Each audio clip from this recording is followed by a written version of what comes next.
तो है गाइस, मेरा नाम है नोमान शेख। स्वागत है आप सभी का आज के एक और नई वीडियो में royal goat farm YouTube channel पर। आज ये फिर एक नई वीडियो है यशवंत एग्रो गोट फार्म की, मतलब अपने राजू सर के गोट फार्म की। जैसा राजू सर ने पिछले वीडियो में बताए थे, वो एक शॉर्ट वीडियो थी। राजू सर का इंट्रोडक्शन था, उनके फार्म के बारे में डिटेल्स थी और उनका जो फार्म शिफ्ट होने वाला है उसके बारे में डिटेल्स थी। तो ये वीडियो जो मैंने उनसे रिक्वेस्ट की थी कि सर एक वीडियो बनाएंगे जिसके ऊपर सभी गोट फार्मिंग के जो मेजर पॉइंट्स या बुलेट पॉइंट्स जो होते हैं वो एक वीडियो में कवर कर ले। एक जो 5-6 साल का जो एक्सपीरियंस होता है उसे 12 से 15 मिनट में कैसे भी करके सेट कर ले।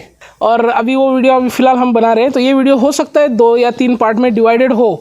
मतलब एक वीडियो में कुछ पॉइंट आ गए, दूसरे वीडियो में उसके आगे के पॉइंट, तीसरे वीडियो में फाइनल कंक्लूजन्स वगैरह और कुछ एडवाइस जो राजू सर के पास से मिलेंगी। तो इस 3 वीडियो को आप ज़रूर देखें और चैनल को सब्सक्राइब ज़रूर करें। तो राजू सर, बहुत बहुत स्वागत है आपका फिर एक बार अपने royal goat farm YouTube channel पर। और इस बार भी अपना शिवा पीछे खड़ा है। सर, अभी मैं आपको क्या बताना चाहता हूँ, मतलब आपसे पूछना चाहता हूँ एक्चुअली। पिछले वीडियो में हमने स्टार्टिंग में एक पॉइंट दिखाया था जो शेड्यूल और डिसिप्लिन के बारे में, जो ओवरऑल पॉइंट था कि चारा डालने का टाइम होना चाहिए, हर चीज़ का एक टाइम होना चाहिए और वो सेट रहना चाहिए, चेंज होते नहीं, फ्लक्चुएट होते नहीं, मेरी मर्जी आएगी तब मैं दूंगा, ऐसा नहीं, वो डिसिप्लिन रहना चाहिए आदमी में, तो वो आगे अच्छा कंटिन्यू करता है पॉइंट। तो ज़रा ये सर मेरे को एक डिटेल में बता दीजिए कि वो क्यों होना चाहिए ऐसा।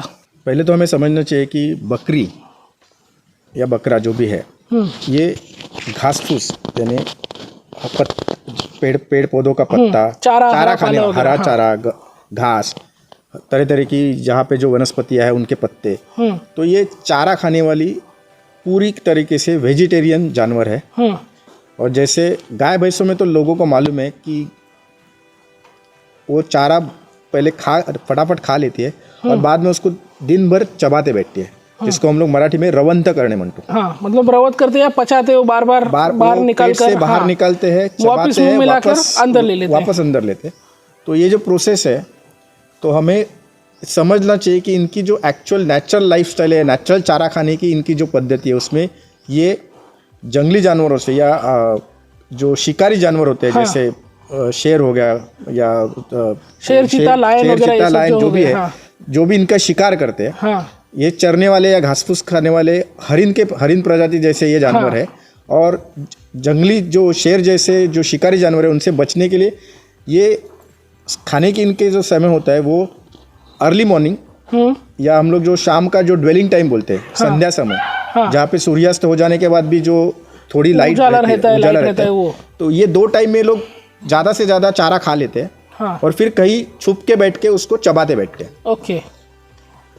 तो हम लोग जब इनको उसी तरीके से उनको खाना खिलाएंगे कि उनको दिन में 2 ही बार खाना मिले और बाकी का समय उनको चबाने के लिए मिले, रवत करने तो इसके पीछे का लॉजिक या साइंस ये है जो लोगों को एक्चुअली मालूम है लेकिन उसको कोई फॉलो नहीं करता है। ओके। तो हम लोग जब स्टॉल फेड गोट फार्मिंग की बात करते हैं, तो पहली बात तो ये समझ ले कि स्टॉल फेड फार्मिंग और ग्रेजिंग या ओपन फार्मिंग में फ़र्क क्या है। स्टॉल फेड फार्मिंग तब बोला जाएगा ना कि उनको जब एक शेड में या घर में रखा है, जबकि उनको कहीं पे भी, जैसे अभी मेरे पीछे आप देख रहे खुले में जानवर है, अगर यहीं पे भी मैं उनको कुछ चारा खिलाने की अरेंजमेंट करके वहाँ जगह पे उनको खाना खिलाता हूँ, मतलब उनको चारा खाने के लिए, ग्रेजिंग के लिए घूमना नहीं है, कहीं घूमना फिरना नहीं है, वो अभी ऐसे भी यहाँ पे टहल रहे या बैठे हुए हैं, लेकिन उनको खाना उनके सामने परोसा जाएगा। तो ये होता है स्टॉल फेड गोट फार्मिंग, जहाँ पे आप कौन सा जंगली चारा है, मतलब पेड़ पौधों काट के उसको पत्ता काट के आप खिला रहे हो, या आपने कोई प्रॉपर घास की फार्मिंग की हुई है, मतलब चारा उगा रहे हो और उसको खेती की है, उससे कोई फर्क नहीं पड़ता है। जबकि उनके चारा उनको सामने जाके उनके पास उनको खिलाए जा रहे हैं, उसे बोलते हैं स्टॉल फेड गोट फार्मिंग या बंदिश से गोट पाल। ओके, पहली बात तो ये समझ लीजिए। तो जो उसके पीछे का साइंस है, हम लोग बोल रहे हैं जो डिसिप्लिन है उसको फॉलो कैसे करना है। तो आप उनको नॉर्मली इनको हरा चारा, सूखा चारा और जिसको हम लोग खुराक बोलते हैं या सप्लीमेंट्स बोलते हैं, कॉन्सेंट्रेट खुराक या कॉन्सेंट्रेट सप्लीमेंट, ये हमें 3 तरह का चारा या उनको खाना खिलाना होता है। जो सभी भाईजान करते हैं, सभी लोग करते हैं, बकरी चराने वाले हो, मेरे जैसे स्टॉल फेड वाले हो, लेकिन ये हमेशा हरा चारा, सूखा चारा और कोई भी किसी भी तरीके का खुराक या फीड सप्लीमेंट उनको खिलाते हैं। तो इसका साइंस ऐसा है कि सबसे पहले अर्ली मॉर्निंग या फर्स्ट उनका जो खाना है वो होना चाहिए कॉन्सेंट्रेट या खुराक या फीड। ओके। जिसमें आप मक्का दाना खिला रहे हो या गेहूँ खिला रहे हो, चना खिला रहे हो, जो भी खिला रहे हो, या जो बाजार में रेडीमेड मिक्स फीड वगैरह जो आता है, कैटल फीड आता है, हाँ, उस तरीके का गोट फीड भी मिलता है या कैटल फीड भी मिलता है, जिसको हम लोग सुग्रास या गोली पेंट बोलते हैं, हाँ, वो रेडीमेड भी आप उनको खिला सकते हो। ओके, वो अपने ऊपर डिपेंड करता है कौन सा फीड सप्लीमेंट अपन यूज़ कर रहे हैं। वो बजट है, सब कुछ है, आप कितना मेहनत करना चाहते हो, उनसे आउटपुट कितना चाहते हो, उसके ऊपर वो फीड की क्वालिटी और क्वांटिटी डिफाइन हो, डिपेंड करती है। लेकिन सबसे पहले early first thing in the morning, जो शेड्यूल कुछ भी हो सकता है, अगर आप 7 बजे देना चाहते हो 7 बजे दो, 7:30 का है 7:30 रखो, 8, 9 जो भी है, लेकिन अगर एक बार मैंने फाइनल कर लिया कि मेरा 8-8:30 के बीच में कॉन्सेंट्रेट मिलना चाहिए जानवरों को, तो 8 to 8:30 या 8 to 8:15 के बीच में ही देना है। ओके, वही टाइम अपने को आगे फ्यूचर में भी कंटिन्यू हर दिन वही, दिन में एक ही बार। मान के चले मैं मेरे गोट फार्म का आज का शेड्यूल बताता हूँ। अराउंड 8 बजे, 7:45 से 8 बजे के बीच में हम लोग उनको फीड खिलाते हैं, जो बाजार से रेडीमेड फीड आता है। मैं बारामती एग्रो का मिल्क प्लस या गोदरेज का मिल्क मोर यूज़ करता हूँ। तो लेकिन अभी इसमें जैसे है कि अभी मेरे पास ये बीटल है जिसका एवरेज फीमेल का वेट अराउंड 45 kg के आसपास रहता है। एक एडल्ट मैच्योर्ड फीमेल जब एम्प्टी पेट हो, मतलब खाली हो, गाभण नहीं है, तभी भी उसका एवरेज वेट अब 42-45 kg के आसपास होता है बीटल में। तो उसके लिए जो हमने अभी 4 साल से हम लोग जो फॉलो कर रहे हैं, up to 300 around 300 grams, 300 to 325 grams पर एनिमल या पर फीमेल आपको फीड देना है। ओके, दूसरा ये उसका टाइमिंग, तो 7:45 से 8 बजे फीड देने के पहले आप जो पानी का बर्तन भर के रखा होगा कल अगली शाम में, पिछली शाम में उसको खाली करके रखना है। उसके बाद उसको फीड खिलाना है, ताकि फीड खाने के बाद कम से कम आधा घंटा वो जानवर पानी ना पिए। ओके, ये एक्चुअली इसका फ़ायदा एक ही है कि जानवरों में जो एसिडोसिस होता है, मतलब पेट फूगी हम लोग जो बोलते हैं, पेट फूलने का जो प्रॉब्लम होता है, पेट फूलने का जो प्रॉब्लम है वो अवॉइड हो जाता है। ओके, और यही रीज़न है कि शाम में बिल्कुल ही नहीं देना है। शाम में ऑलरेडी एटमॉस्फेयर या टेम्परेचर ठंडा होते जाता है, तो फीड हमें कभी भी शाम में नहीं देना है। जो फीड सप्लीमेंट या जो दाने भी बोले जाते हैं, जो भी कुछ भी खुराक आप दे, वो हमेशा सुबह में दो। सुबह में हेवी, ये सबसे हेवी खाना है।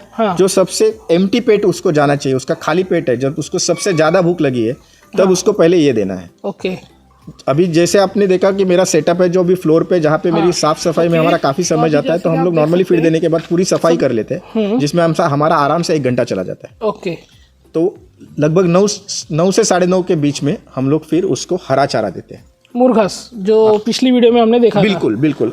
अभी क्या है कि मैं यहाँ पे मेरे मैन पावर शॉर्टेज के कारण मैं चारा उगाने के या उसकी खेती पे मैं फोकस नहीं कर सकता हूँ। जो भी भाई साहब कर सकते हैं तो उनको पहले तो खेती करनी चाहिए चारे की। तो ये अराउंड 9 से 9:30 के बीच में जो मैं मुर्घास दे रहा हूँ, तो मुर्घास ऑलरेडी वो सेमी फर्मेंटेड होने के कारण वो ज़्यादा डाइजेस्ट होता है, इजीली डाइजेस्ट होता है, और मतलब ये हरे मक्के का रहता है, वो डाइजेशन के लिए हल्का हो जाता है। तो हम लोग यहाँ पे लगभग एवरेज 1300 ग्राम 1300 ग्राम हम लोग पर, मतलब 1.3 kg पर फीमेल। ओके, तो ये लोगों को बहुत समझना ज़रूरी है। दूसरी बात, तो शाम में हम लोग फिर सूखा चारा देते हैं। अभी सूखे चारे का क्वालिटी अगर एकदम बढ़िया रहेगी तो 1 किलो सूखा चारा बहुत सफिशिएंट है। ओके, कंसिडरेशन ऐसा है कि कम से कम 850-900 ग्राम उसमें से खाया जाए, जानवर उसमें से खा डाले। मतलब 100 से 150 ग्राम, 100 से 150 ग्राम वेस्टेज उसमें ठीक है। लेकिन अगर ये रेशो ऊपर नीचे हो रहा है, आपको चेक करना होगा जो क्वालिटी, क्योंकि चारा हम लोग यहाँ पे नहीं, हम लोग बाहर से मंगाते हैं। सभी भाईजान, मुझे मालूम है कोकन में ये सूखा चारा है, वो हर कोई बाहर से परचेस कर रहा है। तो उसके चारे की क्वालिटी क्या आई है वो उसे खुद देखना होगा। जब 1-2 बार वजन करके वो चारा डालेगा, उसमें कितना बचता है वो उसका भी वापस वजन करेगा, तो समझ में आ जाएगा। मतलब जब मैं 1 किलो बोला तो हो सकता है कभी कभी आपको एक्चुअल 2 किलो डालना पड़ेगा, तब जाके जानवर को 1 किलो खाने के लिए मिलेगा। बराबर। और ये गलती हमारे यहाँ पे बहुत बहुत बहुत कॉमन है। ओके, सूखे चारे के बारे में, जो भी चारा मेरे पास आया मैं उसी को 1 किलो 1.25 किलो डाल देता हूँ। तो भले जानवर को 400 ग्राम मिलता है, 500 ग्राम मिलता है या कुछ भी नहीं मिलता है। मैंने ऐसे भी लोग देखे हुए कि जो माथे पे हाथ मार रहे कि यार मैंने क्या खरीद लिया, लेकिन फिर उनके पास पैसे भी नहीं बचते, ना स्टोरेज की जगह होती है देने के लिए, वो बेचारे फंस जाते हैं उसमें। लेकिन अल्टीमेटली क्या होता है, आप तो फंस गए लेकिन आपके जानवर की फिर तबीयत खराब हो जाएगी। नुमान भाई जान और मैं आपके जरिए सभी को बता रहा हूँ जो भी स्टॉल फेड गोट फार्मिंग कर रहा है, मतलब चारा खुद से खिला रहा है बकरियों को, तो उसे देखना चाहिए कि जैसे मैं बीटल का ये बोल रहा हूँ कि वो अराउंड 45 kg तक की फीमेल है, तो उसके लिए सफिशिएंट है। बीटल है या सिरोही है, इससे कोई फर्क नहीं पड़ेगा, जानवर के वजन से फर्क 40 to 45 kg के लिए हिसाब से मैं ये बता अभी जो आपने हिसाब बताया वो सही है। हाँ, अगर कोई मुझे पूछेगा कि मेरे जानवर का इतना एवरेज वेट है तो मैं उसको बता दूंगा। अगर उसको नहीं आ रहा है कि क्या कितना कम करना है, वो मैं हेल्प कर सकता हूँ। लेकिन मैं जो बता रहा हूँ कि 300 से 350 ग्राम फीड या कॉन्सेंट्रेट अच्छे क्वालिटी का, फिर 1.25 से 1.5 किलो मैं मुर्गास खिला रहा हूँ। अगर वही ताज़ा चारा है जंगल की, मैं पेड़ पौधे पत्तियाँ खिला रहा हूँ, तो उसको लगभग 2 किलो तक भी जा सकता है। हाँ। और तीसरा सूखा चारा अच्छे क्वालिटी का, जिसमें वो खाने लायक उसको 850-900 ग्राम 1 किलो में हो, बराबर। तो 1 किलो के हिसाब से ये बिल्कुल सफिशिएंट है। ये मैं 4 साल से मैं यही मेजरमेंट या यही स्केल से मैं खाना खिला रहा हूँ। ओके।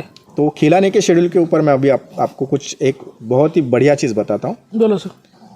देखो, मैं हमेशा कहता हूँ कि जब तक आपके पास 5 या 10 बकरियां हैं और आप उतने में ही काम करना चाहते हो एज अ साइड बिजनेस, मेरा कुछ अलग कामकाज चल रहा है, तो ऐसा कोई नौकरी कर रहा है, कोई रिक्शा चला रहा है, मैं अपने कोकण के हिसाब से बोल रहा हूँ, बराबर। यहाँ पे रिक्शा का बिजनेस है या किसी की छोटी सी दुकान है या कोई किसी दुकान में काम करता है या खेतों में मजदूरी के लिए भी जाता है, जब तक इतना है तब तक आपको कोई बाहर का लेबर की ज़रूरत नहीं।